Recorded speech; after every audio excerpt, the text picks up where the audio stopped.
Salut!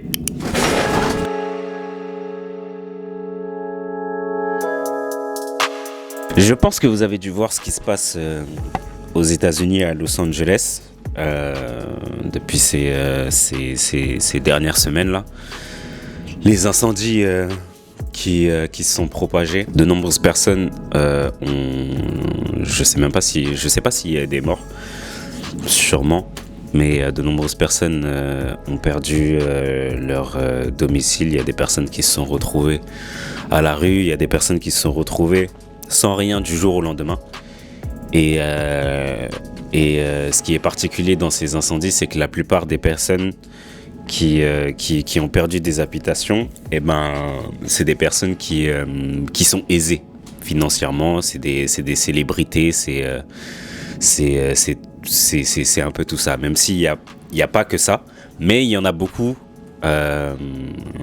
parmi des célébrités, parmi des personnes qui sont connues, qui sont aisées, qui ont perdu leurs habitations. Moi, ça m'a fait réfléchir parce que j'ai regardé le reportage de cet Habit justement qui en parlait. Ils ont suivi plusieurs familles qui sont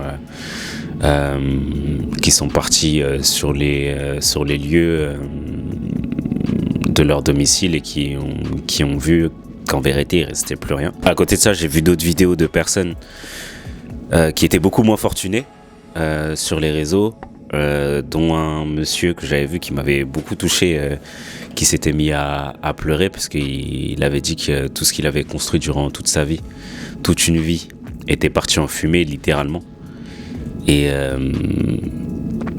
c'est triste de voir ça, et c'est triste aussi de voir la différence de traitement entre les personnes qui ont des moyens et les personnes qui n'en ont pas. Au niveau des assurances, on compte déjà ça en plusieurs milliards de dollars.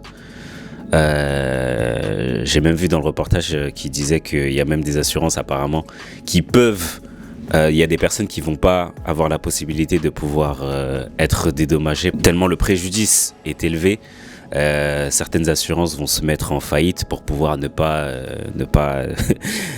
payer les personnes qui ont perdu leur maison et leurs biens. Et dans le reportage aussi, il y a un truc qui m'avait marqué, c'est qu'une des familles justement qui avait été suivie, c'était une famille qui avait hérité d'une maison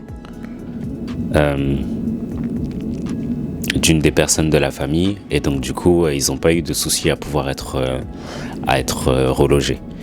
Et donc ils avaient juste après en fait qu'ils ont quitté leur maison, ils sont partis dans une autre maison parce que celle-ci ils l'avaient eu en héritage. Donc ils ont perdu énormément de choses matérielles, mais ils ont sauvé quelques effets, mais qui avaient plus un attachement sentimental. Et la dame, elle disait qu'elle avait des Picasso, elle avait des tableaux, des trucs finalement qu'elle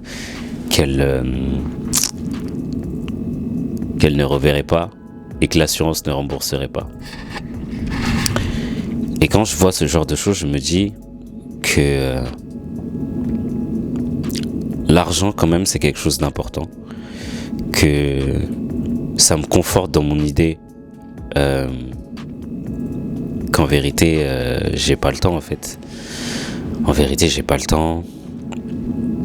Même si je dois être patient sur certaines choses, même si toutes ces années justement on travaille pour pouvoir améliorer notre situation, pour pouvoir améliorer ma situation, j'ai pas à me plaindre aujourd'hui, mais je sais que je me focalise beaucoup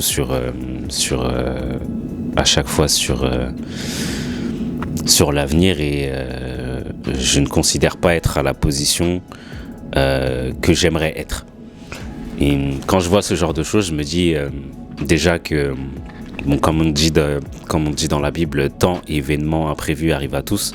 Donc, devant la nature, il n'y a personne en fait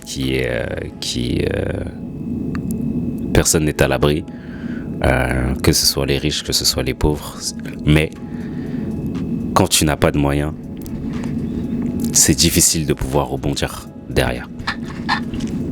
Et je pense que ce sera difficile pour certaines personnes de pouvoir rebondir, de pouvoir reconstruire. Il y a certaines personnes, je pense, qui n'arriveront pas à pouvoir reconstruire par derrière.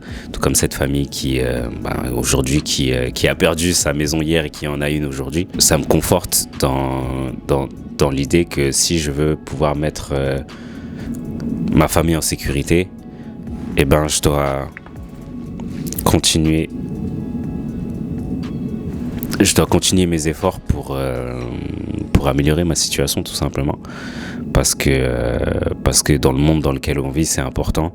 On ne sait pas de quoi demain est fait, et pour pouvoir se protéger, entre guillemets, même si l'argent ne te protège pas à 100%, mais c'est toujours plus facile et ça règle pas mal de problèmes en fait lorsque tu en as, tout simplement. Et c'est pour ça aussi que j'ai repris mes activités sur les réseaux, parce que je pense sincèrement que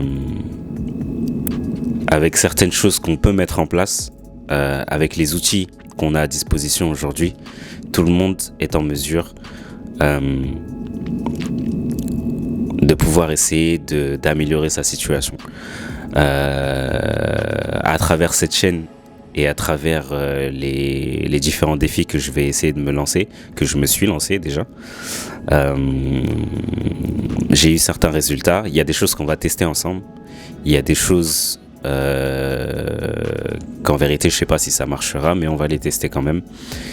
Mais aujourd'hui, je sais et je peux l'affirmer qu'avec les outils qu'on a à disposition, c'est possible de pouvoir améliorer sa situation si tu orientes ton esprit et ton énergie dans la bonne direction. Voilà ce que j'avais à dire aujourd'hui. Prenez soin de vous, prenez soin de vos proches et de vos poches. Et puis on se retrouve demain. À demain, peut-être. Vous allez oublier.